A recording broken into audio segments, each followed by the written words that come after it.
आदाब नाज़रीन, मैं हूं सैयद अहमद जिलानी और आप सभी का खैर मकदम न्यूज़ 18 उर्दू में।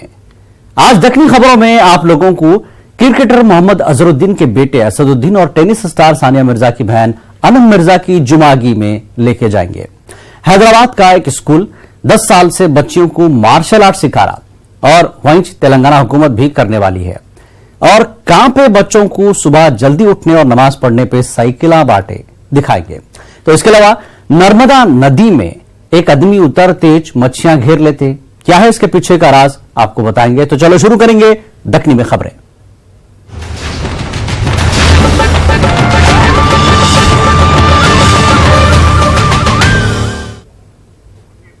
इससे पहले कि दक्कनी खबरों में हम आपको टीम इंडिया के साबिक कैप्टन व क्रिकेटर मोहम्मद अजहरुद्दीन के बेटे असदुद्दीन और टेनिस स्टार सानिया मिर्जा की बहन अनम मिर्जा की शादी कैसी हुई, उसमें दक्कनी रस्मा और रिवाजा कैसे हुए, इसके बारे में बताए थे। आज हम आपको उनकी 5वीं जुमागी के बारे में बताएंगे कि कैसे होते दक्कन में नए नवेले जोड़े के जुमागियां। तो आप लोग भी देखो और याद करो अपने जुमागियां और खीरपुरियां। देखो अनीसुर रहमान की रिपोर्ट।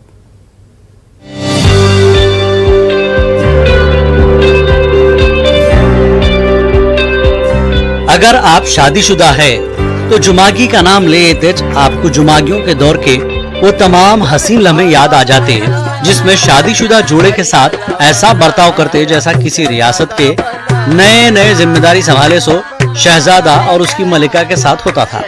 शादी के बाद हर जुम्मे को नए जोड़े के एजाज में दावतां करते, उनको तोहफे देते और उनको पूरे खानदान वाले और रिश्तेदार खास ट्रीटमेंट देते। मगर लगातार 5 जुम्मों तक ऐसे जश्न मनाने के बाद पहुंचेंगे जुमागी की दावत और तकरीब में। ये सिलसिला तो खत्म हो जाता। इसके बाद दूल्हा दुल्हन को भी आम लोगों के जैसा जिंदगी में वापस आ जाना पड़ता। लेकिन 5 जुमागियों की तकरीब में गुज़श्ता 4 जुमागियों से जरा मुख्तलिफ रहता। 5वीं जुमागी में दूल्हे पे तवज्जो कम रहती और दुल्हन पे ज्यादा। 5वीं जुमागी की तकरीब में दुल्हन को उनकी अम्मा खाने पकाने के बर्तना, भगोने, कढ़ाई तोहफे में देते और उसी दिन बेचारी दुल्हन से पूरियां तलने की रस्म भी अदा कराते। इसका मतलब क्या है मालूम? आज के बाद तुम दुल्हन नहीं रहे बल्कि तुम भी आम औरत बन गए, मतलब किचन में काम पे लग जाओ। देखिए, ये दक्कनी तर्ज की एक एक्टिविटी है। शादी के बाद वलीमा के बाद यह सिलसिला शुरू होता है 5 जुमागियों का। ये दक्कनी तर्ज की बात है, ये इस्लामी तर्ज का नहीं है, इसमें कोई ऐसी गुंजाइश। 5 जुमागियाँ शादी के बाद लड़की को जो ब्याह करके आप लाते हैं अपने घर बहू बना के, उससे कोई काम नहीं लिया जाता। 5 जुमागियों तक उसको घर के तौर तरीक़े, आदाब, सलीका को, कुछ पकवान की तरकीबें, कुछ जो है खाने किस किस्म के, तमीज़ तहजीब किस किस्म की है, ये सिखाया जाता है। ऐसा देखा जाए तो एक रस्म है, लेकिन एक्चुअली ये एक ट्रेनिंग है कि भाई इनकी ट्रेनिंग 5 जुमागियों में ये इस घर के तौर तरीक़े और अपने घर के अच्छे तौर तरीक़े जो यहाँ चल सकते हैं वो सीखनी है। तो ये सिलसिला है जुमागियों का। दूल्हा दुल्हन बाकी नहीं रहते। अब तक तो दुल्हन पुकारा जाता है, उसके बाद बहू हो जाती हो। हाल में टीम इंडिया के साबिक कैप्टन अजहरुद्दीन के बेटे असदुद्दीन और टेनिस स्टार सानिया मिर्जा की बहन अनम मिर्जा की शादी पूरी दक्कनी रस्मों रिवाजों से हुई। मंजे, अक़द और वलीमे के बाद जुमागियां कहां से छुटते वो भी करे। जुमागियों में आखिरी यानी 5वीं जुमागी की तकरीब अजहरुद्दीन के साथी इफ्तिखार शरीफ के फार्म हाउस पे हुई। ये तकरीब में इफ्तिखार शरीफ उनके बेगम वो सोब रस्मा करने की कोशिश करे जो हैदराबाद के 5वीं जुमागी के जश्न में देखने को मिलते। शादी तो बड़ी हिस्टोरिक थी। दक्कनी रिवाज से हैदराबाद की जो रिवाज है पुराने ज़माने से जो आज तक थोड़ी बाकी रही है, तो वो देखने में मिली। असदुद्दीन की शादी में बहुत ही रस्मात, सांचक, मंजे, फिर बाद में शादी के दिन झिंगाना, फिर रिसेप्शन, वलीमा, फिर बाद में सिलसिला रहा जुमागियों का। यूजुअली ये होता है कि 5 जुमागियाँ शादी के बाद मनाई जाती है। जुम्मे को मनाना रहता है, लेकिन लोग जो है अपने कन्वीनियंस के हिसाब से हफ्ता, इतवार, जब भी कन्वीनियंस है मनाया जाता है। तो उसी तरह मुझे भी मौका मिला इस बार के जुमागी मनाने का असद की। तो दखनी रिवाज से जो है मसनतें वगैरह बिछा के करके फूल वगैरह दूल्हा दुल्हन को, दूल्हे के वालिद को, दुल्हन के वालिद वालदा को, सबको, दादा को और करीबी रिश्तेदारों को सबको फूल पहनाया गया। बहुत ही अच्छा लगा। तो फिर से एक अपने दक्खन की याद आने लगी कि वह एक ज़माने में जो है हफ्ते, दो हफ्ते, महीना भर शादियां होते थे पुराने ज़माने में नवाबों के। कम से कम अब 3-4 दिन के तो हो रहे हैं, फिर भी वो तहजीब अभी बाकी है। मुझे बहुत खुशी हुई इफ्तिखार अंकल जुमागी दिए, जिसमें सारे लोग थे, दादा दादी, करीबी दोस्तां, फुप्पू, सारे जितने भी जो ख़ास लोग जो शादी में जो आए थे और वलीमे में जो आए थे, वो सारे लोग वापस से एक पर्सनल इवेंट के वैसा हो गया वो। क्योंकि शादी में क्या होता है कि इतने लोग आते हैं तो उसमें आप हर किसी से आप मिल नहीं सकते, मुलाकात कर नहीं सकते। तो शादी के बाद से जब आप करीबी जो आपके जो रिश्तेदार आते हैं उनके साथ मिल के आप खाना खाए और उसमें एक एन्जॉयमेंट एक होता है, तो उसी से बहुत ज़बरदस्त ही खाना बहुत अच्छा था जुमागी में और बहुत बहुत मज़ा आया। आजकल शादी होते हनीमून बोल के दूल्हा दुल्हन को कहाँ की अनजान वीरान जगहों पे भिजा दे रहे, ये समझ के कि इनको एक दूसरे को समझने का मौका मिलता। मगर दक्कन के ज्यादातर जोड़े शादी के बाद अपने घर पे अपनों में शादी के बाद का महीना 1.5 महीना दावता खाते हुए गुजारते। इस तरह वो एक दूसरे कुछ नहीं बल्कि एक दूसरे के खानदान और रिश्तेदारों को भी समझने की कोशिश करते।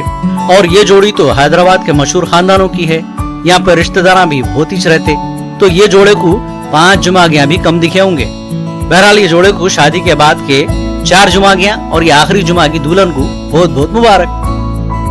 न्यूज़ 18 उर्दू के लिए हैदराबाद से अनीसुर रहमान की रिपोर्ट।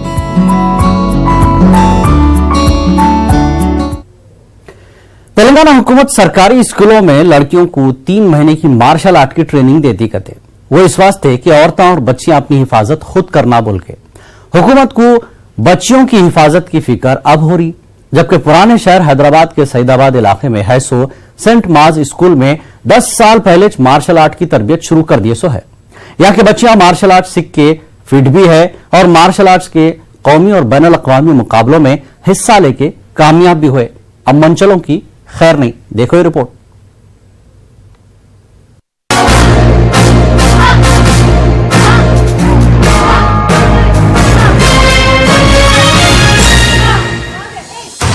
ये कोई कराटे ट्रेनिंग इंस्टीट्यूट नहीं बल्कि पुराने शहर हैदराबाद में है सो सेंट मार्ज हाई स्कूल है। 10 साल पहले ये स्कूल के बच्चों के वास्ते मार्शल आर्ट की तरबियत देना शुरू करे। हमारे मुल्क में लड़कियों पे हो रहे सो जुल्म, खास तौर पर हैदराबाद में दिशा रेप और कत्ल वाकया पूरे हिंदुस्तान को झिंझोड़ के रख दिया। इस वास्ते तेलंगाना हुकूमत चाह रही है कि अब बच्चियां अपनी हिफाजत खुद करना बोले तो मार्शल आर्ट सीखना करते।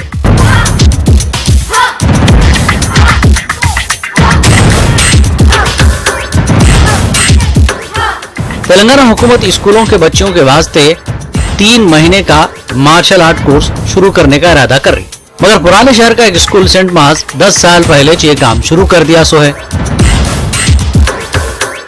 और अपने बच्चों को स्कूल के अंदर ही एक ट्रेनर का इंतजाम करके मार्शल आर्ट्स की तरबियत दे रहे। ये जो मार्शल आर्ट्स है ये हर आदमी को सीखना चाहिए, हर लड़की को, खुसूसन स्पेशल लड़कियों को सीखना चाहिए क्योंकि हम 10 साल से ये मार्शल आर्ट बच्चियों को सिखा रहे हैं और ये ओलंपिक गेम में भी था पहले। और जो है इंडिया के बहुत सारे मुकामात जैसे चेन्नई है, जैसे मद्रास और लखनऊ और आपके आसाम, पंजाब से हमारे बच्चे गोल्ड मेडल जीत के आए। अब तो खुशाइंदा बात है कि तेलंगाना गवर्नमेंट भी जो है गवर्नमेंट स्कूल्स में 3 महीने की मार्शल आर्ट्स की ट्रेनिंग दे रही है। ये बहुत अच्छी बात है। हम तो इसको 10 साल से जो है चला रहे हैं, 10 साल से बच्चियों को जो है ट्रेनिंग दे रहे हैं और ये बच्चे हम बहुत सारे मेडल जीत के आए। और हर बच्ची को जो है मेंटली, फिजिकली और जो है फिट होना चाहिए और ताकि वो अपना सेल्फ डिफेंस भी कर सकें और इंडिया का नाम भी रोशन कर सकें। अगर ये ओलंपिक गेम में आता है तो हमारे बच्चे यहाँ बराबर सेलेक्ट होंगे, क्योंकि बहुत सारे गोल्ड मेडल से ये लोग जगह जगह से लेकर आए हैं। सेंट मार्ज के बच्चे यहाँ स्कूल खत्म होते बैगा उठा के घरों को नहीं चले जाते, बल्कि दिन में 1 घंटा जम के मुक्के मारना, पैरों से किका मारना और फिर तलवारबाजी और लट फिराना सीखते। के लिए सेल्फ डिफेंस अब फिल वक्त जो ज़रूरत है जो ख़ास तौर से लड़कियों के लिए सेल्फ डिफेंस की ज़रूरत है, तो हम लोग उसके लिए थोड़े बहुत बेसिक सिखाते हैं, और जो ऑलरेडी ओल्ड है उन लोग को सेल्फ डिफेंस कंप्लीट सिखाने की कोशिश करते हैं। कॉम्पिटिशन्स हम लोग अभी तो फिलहाल लास्ट ईयर हुए थे कंपटीशन, इंटर स्कूल कंपटीशन हुए थे, और उससे पहले हम लोग इन नेशनल्स खेलने लेके गए थे स्कूल के गर्ल्स को थोड़े, वहाँ पर लोग अल्हम्दुलिल्लाह बहुत अच्छा परफॉर्मेंस रहा। 2 गोल्ड मेडल, 1 सिल्वर और 1 ब्रॉन्ज हासिल हुआ हम लोग के स्कूल को। मैं सेंट मार्क्स स्कूल में स्टूडेंट रह चुकी हूँ। अभी मैं मार्शल आर्ट्स यहाँ पे सिखाती हूँ। मार्शल आर्ट्स यहाँ पे हम स्टार्ट करते हैं 5th क्लास के बच्चियों से। 5th to 10th जो बच्चियाँ हैं वो यहाँ पे मार्शल आर्ट्स करती है, और मार्शल आर्ट्स में हम सेल्फ डिफेंस भी सिखाते हैं। सेल्फ डिफेंस बच्चियों को बहुत ज़रूरी है, क्योंकि आजकल माहौल आप देखते हैं कि बच्चियाँ अनसेफ है यहाँ पे, और हर एक लड़की को, हर एक औरत को सेल्फ डिफेंस सीखना चाहिए, क्योंकि जब हम घर के बाहर निकलते हैं हम अपने आप को सेल्फ प्रोटेक्ट नहीं कर पाते हैं और हम अपने आप को महफूज नहीं समझते हैं। इसीलिए जब भी हम घर के बाहर निकलते हैं हमको महफूज लगना चाहिए। हम किस वजह से महफूज रहेंगे? जब हम सेल्फ डिफेंस सीखेंगे तो हम अपने आप पे कॉन्फिडेंस रहेगा, तभी हम घर के बाहर अच्छे से कॉन्फिडेंस से निकल पाएंगे। तो मैं चाहूँगी कि सब बच्चियाँ सेल्फ डिफेंस सीखे, मार्शल आर्ट्स सीखे। मार्शल आर्ट्स भी बल्कि नहीं, आप दूसरा स्पोर्ट्स भी ज्वाइन कर सकते हैं, जिससे आपको लगे कि आप स्ट्रांग बने और आपके अंदर कॉन्फिडेंस आए कि हाँ मैं घर के बाहर अच्छे से निकल सकती हूँ, मुझे कोई परेशानी ना हो, कोई तकलीफ ना हो उसी से। हम यहाँ पे सेल्फ डिफेंस में हम बच्चियों को सिखाते हैं मार्शल आर्ट्स। मार्शल आर्ट्स में होते हैं पंचेस, किक्स वगैरह सिखाते हैं, और हम उसमें सिखाते हैं कि जब आगे वाला अटैक करता है तो हम उससे कैसे बचे, हम वो सिखाते हैं यहाँ पे। सेंट मार्क्स स्कूल में जब मार्शल आर्ट की ट्रेनिंग शुरू करे तो ये सोचे थे कि बच्चियां खुद की हिफाजत कर लेना और इससे होती सो वर्जिश से सेहतमंद और फिट रहना। लेकिन अपने स्कूल और कोच की हिम्मत अफजाई से इस स्कूल के बच्चियां कीते की नेशनल और इंटरनेशनल मुकाबलों में हिस्सा लिए और इनामा भी जीत के लाए। ये मैं वुशु सीख रही हूँ अपने सेल्फ डिफेंस के लिए और अपने सेल्फ प्रोटेक्शन के लिए। तब भी मैं बाहर निकलूँ जब मैं अपने आप को सेफ फील करूँ, और ये मेरे लिए बहुत अच्छी चीज़ है कि मैं अपने इंडिपेंडेंट जा सकती हूँ बाहर, कुछ अपने पैर पे ठहर सकती हूँ। और मैं 7 से सीख रही हूँ मार्शल आर्ट्स, और मैं कई सारे कॉम्पिटिशन्स में भी गई, इंटरनेशनल बॉक्सिंग कॉम्पिटिशन में भी गई, वहाँ पर मेरे को सिल्वर मेडल आया। मैं 9th क्लास की हूँ। मैं यहाँ पर मार्शल आर्ट्स सीखती हूँ सेल्फ डिफेंस के लिए। मैं यहाँ पर मार्शल आर्ट्स 5th क्लास से सीख रही हूँ। मुझे यहाँ से बहुत कुछ सीखने को मिला है और मैंने बहुत कुछ सीखा है। हमें इससे बहुत ज़्यादा हिम्मत मिलती है। अगर हम अकेले बाहर गए तो भी हमें तो इतनी तो हिम्मत रहती है कि हम अपने आप को प्रोटेक्ट कर सकते हैं। तो सेल्फ डिफेंस हमारे लिए बहुत ज़्यादा इम्पोर्टेंट है, हमको उससे बहुत ज़्यादा बेनिफिट्स भी है। पुराने शहर हैदराबाद के स्कूल में बच्चियों को पूरे 5 साल तक मार्शल आर्ट की ट्रेनिंग देते। मुक्के मारना, पैरों से किक मारना, लट फिराना, तलवार चलाना, ये 5 साल तक सीखने के बाद ऐसा दिख रहा ये बच्चियां लोहा तब के फौलाद बन गए और इस काबिल हो गए कि मुश्किल टाइम में भी ये लोग अपनी और दूसरों की भी मदद कर सकते। न्यूज़ 18 उर्दू के लिए हैदराबाद से अनीसुर रहमान की रिपोर्ट। बच्चों को सुबह जल्दी उठ के फजर की नमाज पढ़ने की आदत डालने के वास्ते हैदराबाद की एक तंजीम वो बच्चों को साइकिलें देती बोल के ऐलान करी थी। ये प्रोजेक्ट के तहत हैदराबाद के इलाके मलकपेट की मस्जिद अल फलाह में मुसलसल 40 दिनों तक फजर की नमाज पढ़ने वाले 200 बच्चों को साइकिलें दिए। इसके बाद बच्चों की और उनके बाबाओं की खुशी देखने वाली थी। इसमें अच्छी बात क्या थी मालूम? जो बाबा नमाज को नहीं उठते थे वो लोग बच्चे नमाज को उठाए तो नहीं बोल के नहीं बोल सके, वो लोग भी नमाजी हो गए।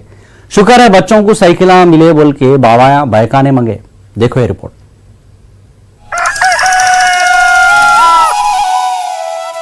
दिन की अच्छी शुरुआत के वास्ते सुबह जल्दी उठ के थोड़ी मेहनत करना पड़ता। इसके वास्ते अगर पहले इबादत से दिन शुरू करे तो सोने पे सुहागा। हमारे मुल्क में आज भी गांव और देहातों में मेहनत करने वाले सुबह जल्दी उठ के ऊपर वाले को याद कर लेते और काम शुरू करते। इससे फायदे भी बहुत है। एक तो इबादत हो जाती और दूसरे काम अच्छे होते। मगर शहरों में उल्टा है, रात भर जगना, दिन में देर तक सोना। ऊपर से रातों में तो दोसे के बंडियां नौजवान पुट्टों को जगाने में मददगार साबित हो रही। मगर वहीं एक तंजीम छोटे बच्चों को सुबह जल्दी उठने और इबादत की आदत डालने के वास्ते जबरदस्त मुहिम शुरू करी।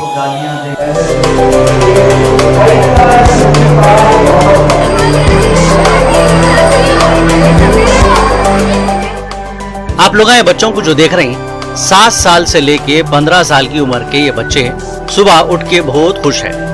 वो कहीं को बोले तो ये लोग 40 दिनों तक जमात से फजर की नमाज पढ़ने का प्रोजेक्ट पूरा करें। प्रोजेक्ट पूरा होते इनकी हौसला अफजाई के वास्ते एक बच्चे को एक साइकिल इनाम में दी। कितने बच्चे हैं देख रहे हैं। हैदराबाद की एक तंजीम member Mehra foundation India Hyderabad के ओल्ड मलकपेट में है सो मस्जिद अल फलाह के करीब रहने वाले बच्चों को ये मौका दिए थे। हमारा ख्याल ये है कि हमारी जो मस्जिदें हैं उनको आबाद रखना है, और जाहिर बात है कि ये जो बच्चे हैं छोटे, बचपन ही में अगर बच्चों के अंदर नमाज का शौक़ पैदा हो जाएगा तो बच्चों के नमाज को देखकर बड़ों के अंदर भी जज्बा पैदा होगा कि मेरा बच्चा जब नमाज पढ़ रहा है तो मैं क्यों नमाज ना पढ़ूं। ये तहरीक मेंबर मेहराब फाउंडेशन इंडिया के जरिए ज़ेर एहतमाम ने शुरू की है। 18 नवंबर से निज़ाम शुरू किया। 200 बच्चे अल्हम्दुलिल्लाह 40 दिन तक उन्होंने फजर की नमाज मलकपेट की सरजमीन के बच्चों ने अदा की, और सर्दी के दिनों में ये बच्चे आए, बहुत खूबी की बात है। हमने वादा किया था कि जो बच्चे फजर की नमाज 40 दिन तक मस्जिद अल फलाह में पढ़ेंगे उनको साइकिल देंगे। अल्हम्दुलिल्लाह 200 बच्चों ने मुसलसल इसकी पाबंदी की। 27 दिसंबर को हमारा निज़ाम खत्म हुआ। 30 जगहों पर मस्जिदों में निज़ाम अल्हम्दुलिल्लाह शुरू हो चुका है, और इस सिलसिले को इंशाल्लाह हम जारी भी रखेंगे। पूरे 40 दिनों तक फजर की नमाज पढ़ने और फिर इनाम में नई साइकिल हासिल करने से सिर्फ ये बच्चे नहीं बल्कि इनके अम्मा बाबा भी बहुत खुश है। इनका बोलना है ये सिर्फ बच्चों को नहीं, अम्मा बाबा को भी नमाज पाबंदी से पढ़ने का मौका मिला करते। कई को बोले तो ये बच्चे रोजाना सुबह अम्मा बाबा को नमाज को जाने के वास्ते उठा देते थे कहते। अब बच्चे उठ गए बोले तो बड़ों को उठना ही पड़ता। पहले जमाने में बड़ों को देख के बच्चे हर चीज सीखते थे, मगर ये प्रैक्टिस से उल्टा ही हो गया। और मेरे फर्जंद ने 40 दिन की नमाज अदा की है, उसके साथ साथ मेरी भी नमाज हो चुकी है। ये साइकिलें आखिरत का भी है इसमें, और साइकिल ये दुनियादारी की भी है। मैं बहुत बेहद खुश हूँ और शुक्रगुजार हूँ जो भी ये इंतज़ाम किया है। बहुत खुशी हुई, अल्लाह के वास्ते जा रहे मिल गए। दूसरी जगह तो 40 दिन से बढ़ के पढ़ लेते थे, अगर वहाँ जाके हम नमाज पढ़े तो एक तो साइकिल भी है और सवाब भी बहुत। कि मेरे बच्चे से एक सीख मिल गई मेरे को, क्योंकि मेरा बच्चा जो है ना मेरे को उठा के जो है ना लेके चला। क्या मैं तो नहीं पढ़ता था पहले फजर की नमाज, मेरा बच्चा जो है ना मेरे को जो है ना फजर की नमाज पढ़ाने के लिए लेके चला। एक प्रोजेक्ट के हिसाब से जो है ना बच्चा जो है आज आगे बढ़ा। अल्हम्दुलिल्लाह बराबर पढ़ेंगे इंशाल्लाह। ये जो है ना हमेशा चलते रहेगा ऐसे। मैं पापा को बोला कि आप फजर की नमाज पढ़ो, आपको भी मेरे साथ चले और नमाज पढ़े। अल्लाह ताला देख के बहुत खुश हुए कि मैं मेरे पापा को लेकर नमाज पढ़ा। रोजाना 40 दिन तक जमात से फजर की नमाज के तजुर्बे के बाद बच्चे और उनके बावायां बोले ये आदत को ऐसी कायम रखेंगे। मस्जिद अल फलाह में इस प्रोजेक्ट की तकमील के बाद मेंबर मेहराब फाउंडेशन इंडिया शहर हैदराबाद के दूसरे इलाकों में अपने काम को आगे बढ़ाएंगे। न्यूज़ 18 के वास्ते हैदराबाद से अनीसुर रहमान की ये रिपोर्ट। याद है तो आबाद है, भूल गए तो कुछ भी नहीं। कोई भी कुछ भी बात याद रखे तो बोलते उन्हें बहुत होशियार है मियां। ये जमाने के बच्चे सही भी बहुत होशियार है। इनकी होशियारी देखे तो आप लोग अभी परेशान हो जाते। देखो ये रिपोर्ट।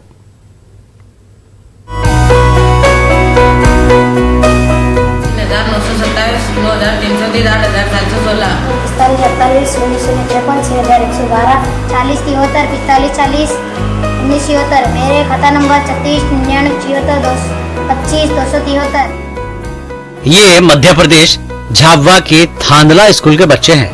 आप इनको गौर से सुनो। 368,716 और मेरा खाता नंबर है 3575 5540 098। मेरे आधार नंबर 454800635612 ID नंबर 122 ये बच्चे पहाड़े नहीं पढ़ रहे और न गिनती गिन के सुना रहे। खाता नंबर 36997425 1925 और मेरे पिताजी के मोबाइल नंबर।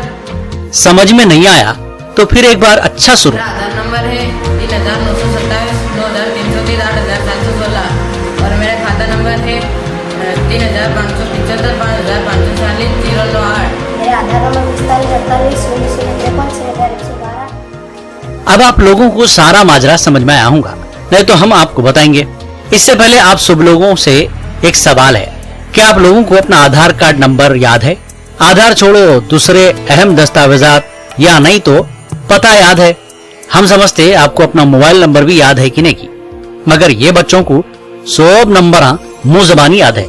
होते झाड़ के चिकने पात शायद इस मौके पे बोलते। मेरे खाता नंबर 3699762523 होनहार बच्चों को सुनो, इनको अपने अहम कार्डों के नंबर याद है। यकीनन ये हैरानी की बात है। और मेरे आईडी नंबर है 1925 और मेरे पिताजी के मोबाइल नंबर 97554950। मेरे आधार नंबर 4548 0053 6112 आईडी नंबर 122 832 050। इससे हमको बहुत सारा फायदा हुआ है। इससे पेड़ भी बच जाते हैं, ये कागज़ की भी बचत होती है। जब एक साल में क्लास में कम से कम 3 या 4 बार फ़ोटोकॉपी मंगाते हैं तो हम फ़ोटोकॉपी लगाने की वजह हम नंबर ही लिखवा देते हैं। और बैंक में भीड़ रहती है तो वहाँ भी फ़ोटोकॉपी मंगवाते हैं तो वहाँ भी हम हमारे नंबर ही बता देते हैं तो वहाँ हमारा काम जल्दी कर देते हैं और लाइन नहीं लगना पड़ता। नंबरों को याद रखना बच्चों का खेल नहीं है, मगर ये बच्चे खेलते कूदते पूरे नंबर याद कर लिए। कौन से भी अहम काम के वास्ते नंबर याद नहीं रहते बोल के अक्सर लोग अपने पेपरों को साथ लेके फिरते, या नहीं तो कम से कम जिराक्स साथ रख लेते। आधार कार्ड नंबर याद है? नहीं है। कई काम आता आधार कार्ड? आधार कार्ड जैसे बैंक में जाते हैं कहीं पैसे निकालने के लिए तो वहीं पे आधार कार्ड काम लगता है, और कहीं कंट्रोल पे जाते हैं वहीं पे, और स्कूल में जैसे बच्चों को पढ़ाने के लिए रखते हैं तो वहीं पे मतलब आधार कार्ड काम लगता है। तो इतनी महत्वपूर्ण चीज़, इसका नंबर याद नहीं आपको? नंबर याद नहीं है हमने को। तो क्या करो, फोटोकॉपी लेके जाओ? फोटोकॉपी साथ में रखते हैं तो मतलब कहीं भी जरूरत पड़े तो वहाँ से निकाल कर दे देते। सर आपको आपका आधार कार्ड नंबर याद है? बहुत अधिक संख्या में रहता है, वो याद नहीं रहता है, पास में जरूर रखता हूँ। मर्द की कामयाबी के पीछे औरत का हाथ है बोलते। आजकल बगैर औरत के लोग भी कामयाब हो रहे हैं, मगर ये बच्चों की होशियारी के पीछे इनके टीचर संजय धनक की मेहनत है। इनका बोलना है बच्चों को नंबर याद कराने का मकसद कागज को बचाना है, माहौल को बचाना है। हर विभाग वाले उनसे डॉक्यूमेंट्स बुलवाते हैं। अगर जाति प्रमाण पत्र बनवाना हो, आय का प्रमाण पत्र बनवाना हो, निवासी का प्रमाण पत्र बनवाना हो, एडमिशन करना हो, बैंक में जाना हो, तो ये सारी चीज़ लेके वो जाते हैं। तो एक तो स्टेशनरी की मेरे दिमाग में आए कि स्टेशनरी की बचत होगी, कागज़ का उपयोग नहीं होगा, बच्चे लाइन में खड़े नहीं होंगे, दिमाग भी विकसित होगा। तो मेरे दिमाग में आया क्यों नहीं इनकी ये जो मोटी मोटी चीज़ें हैं ये इनको मैं रटवा दूँ, और ये अगर ये दिमाग में रखते हैं और ये कहीं भी जाएंगे तो इससे कहीं ना कहीं इनको लाभ मिलेगा। टीचर और बच्चे मिलके स्कूल को हरा भरा बना के गार्डन बनाए। देखे सो वालों का दिल खुश हो रहा, आंखों को अच्छा दिख रहा। मेरा उद्देश्य ये था कि कागज़ जो होते हैं पेड़ों से बनते हैं, पेड़ों की कटाई भी कम होगी, स्टेशनरी भी कम होगी। ये तो मेरा लक्ष्य भी 200 बच्चों का। अगर मैं कहता हूँ कि अगर आने वाले समय में हर एक बच्चा अगर ऐसा याद करने लग जाएगा तो इंडिया में काफ़ी बच्चे हैं। तो कहीं ना कहीं हमें वातावरण का और ग्लोबल वार्मिंग में जो कार्बन डाइऑक्साइड की मात्रा बढ़ रही है, ये घटने की संभावना है। किसी भी काम के वास्ते हर दिन कुछ न कुछ दस्तावेजात और कागजों की जरूरत पड़ती। हमारे साथ अहम पेपर रहते मगर हम उसको याद नहीं रखते, मोबाइल और मेल पे रखते सब रहता। आजकल के इंसान मशीन के गुलाम हो गए। आधार कार्ड नंबर याद रखने की आवश्यकता नहीं रहती है। आजकल हम मोबाइल में और इनमें सब में व्यवस्थाएं रखते हैं, मेल पर रखते हैं, जिन्हें जरूरत पड़ती है हम फॉरवर्ड कर देते हैं। लोग बच्चों से सीख के नंबर याद करें और अपने बच्चों को भी नंबर याद दिला रहे।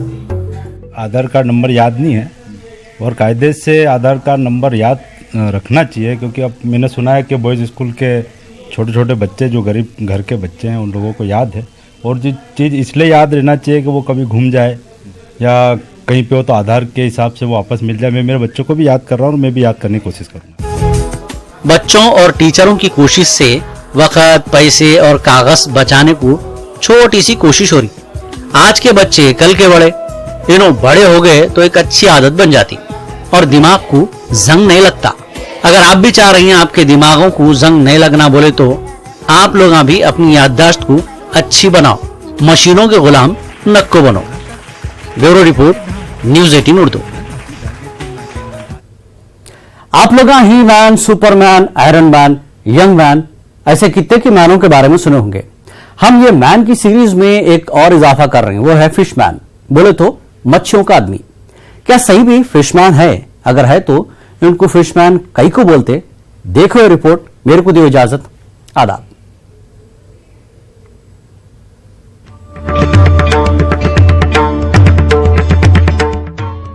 ये है महेश्वर के रहने वाले अनिल मोरे। इनको लोग फिशमैन बोलते। इन्हों मच्छी खाते नहीं और ना मच्छी बेचते और ना पकड़ते, मगर इनको फिशमैन कई को बोलते। क्या है फिशमैन की कहानी?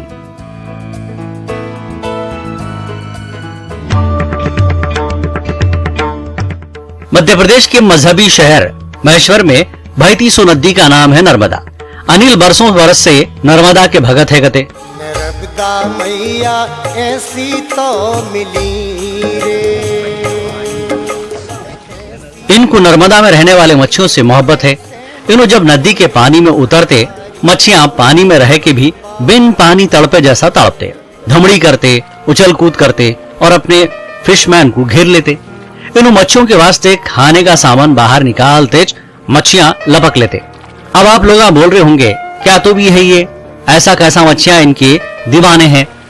यहाँ के लोग बोल रहे हैं, मच्छियों और अनिल का रिश्ता कई साल पुराना है। मच्छियों से इनकी दोस्ती और मोहब्बत की कहानी आप खुद सुन लो।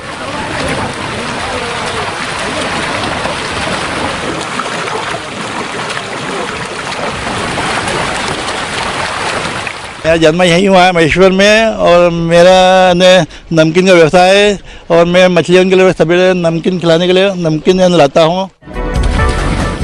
अनिल का कारोबार नमकीन का है। 25 साल पहले जब इन्हों पहली बार नर्मदा नदी में उतरे थे, इनके कपड़ों को नमकीन लगावा था। खाने की बो सुन के मच्छियां उनके नजदीक आए। इन्हों पहले परेशान हुए, इसके बाद इन्हों समझ गए मच्छियां खाने के वास्ते इनके करीब आए होंगे। इसके बाद से हर दिन इन्हों मच्छियों के वास्ते खाना, दाना, फल, सब्जी, सूप खिलाते। इनका बोलना है मच्छियों को खाना देने से इनके कारोबार में इजाफा हुआ करते। नमकीन में तो फल वल सब लाते, मीठे मीठे भी लाते हैं, तुम्हारे केले, जाम, सीताफल या तुम्हारा आम है, ये जो भी तरबूज और सब फल, सब तरह के फल खिलाते हैं। ऐसा नहीं, इससे क्या है व्यापार में व्यापार का बढ़ावा भी मिलता है और अपने को आगे बढ़ने की वो भी मिलती है। अच्छा, सोच भी मिलता है, अच्छा भी लगता है, अपने को इसके प्रति ज्यादा करने की सोच लगती है। अब आप समझ गए ना, इनके मच्छियों से मोहब्बत को देख के लोग इनको फिशमैन कई को बोलते।